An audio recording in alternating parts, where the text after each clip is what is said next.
नमस्कार दोस्तों, India post news live में आपका स्वागत है और मैं हूं ममता चतुर्वेदी। जैसा कि आप सभी जानते हैं कि जो आंदोलन छात्रों का चल रहा था वो खत्म हो चुका है।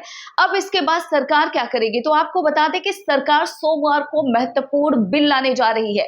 लोक परीक्षा यानी कि अनुचित साधनों की रोकथाम संशोधक विधेयक 2026 लाने जा रही है। इसमें क्या बदलाव होगा, चलिए बताते हैं। सजा और जुर्माने में कड़े प्रावधान किए गए हैं। परीक्षार्थियों व्यक्तियों के लिए सजा 3 से 5 साल से बढ़ाकर 5 से 10 साल की गई है। जुर्माना की राशि 10 लाख रुपए से बढ़ाकर 50 लाख रुपए किया गया है। इसके अलावा सर्विस प्रोवाइडर फर्म पर जुर्माना 1 करोड़ से बढ़ाकर 5 करोड़ किया गया है। सर्विस प्रोवाइडर पर परीक्षा संचालन का प्रतिबंध 4 से बढ़ाकर 8 साल तक के लिए किया गया है। आपको बता दें कि कंपनी के निदेशक यानी कि वरिष्ठ प्रबंधन की मिलीभगत साबित होने पर सजा कितनी होगी, जो पहले 3 से 10 साल की थी वो बरकरार रहेगी, लेकिन जुर्माने की रकम बढ़ गई है। 1 करोड़ से बढ़ाकर 5 करोड़ रुपए किया गया है। इसके अलावा संगठित अपराध की बात करें, पेपर लीक मामले में एग्जाम फ्रॉड में सजा 5 से 10 साल पहले थी, अब वो बढ़ाकर 7 से 10 साल की गई है। इस बिल में संगठित अपराध के मामलों में जुर्माना 10 करोड़ रुपए निर्धारित किया गया है। इसके अलावा समयबद्ध जांच किया जाएगा। जी हां, एफआईआर दर्ज होने के 2 महीने के भीतर ही जांच को पूरी करना अनिवार्य होगा। इसके अलावा जांच पुलिस, सीबीआई या फिर एसटीएफ द्वारा की जा सकेगी। इसके अलावा आपको बता दें कि केंद्र सरकार को स्पेशल टास्क फोर्स यानी कि एसटीएफ गठित करने का अधिकार होगा। स्पेशल फास्ट ट्रैक कोर्ट में चलेगा मुकदमा।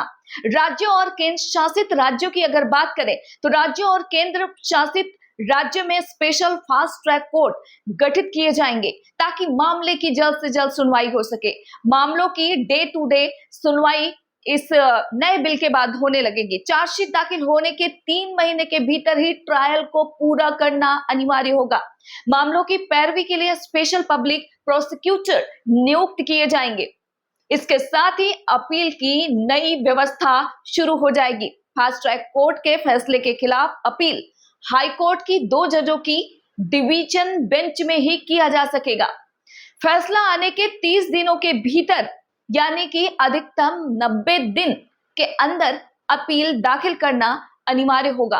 अपील स्वीकार होने के 3 महीने के भीतर हाई कोर्ट को अपना फैसला देना होगा। यानी कि जो लंबे समय तक लटका रहता था मामला, अब वैसा नहीं हो पाएगा। 3 महीने के भीतर ही हाई कोर्ट में भी अगर कोई अपील में जाता है तो फैसला हाई कोर्ट को भी देना होगा। यानी कि छात्रों के आंदोलन के बाद तेजी में है सरकार और अब लोक परीक्षा को लेकर बिल आने वाली है, जो सोमवार को संसद के पटल पर पेश किया जाएगा। यानी कि जिस तरीके से छात्रों की मांग थी, कहीं ना कहीं सरकार उसमें काम करते हुए दिखाई दे रही है और संसद में सोमवार को महत्वपूर्ण बिल आने वाला है। बाकी खबरों के लिए आप देखते रहिए इंडिया पोस्ट न्यूज लाइव।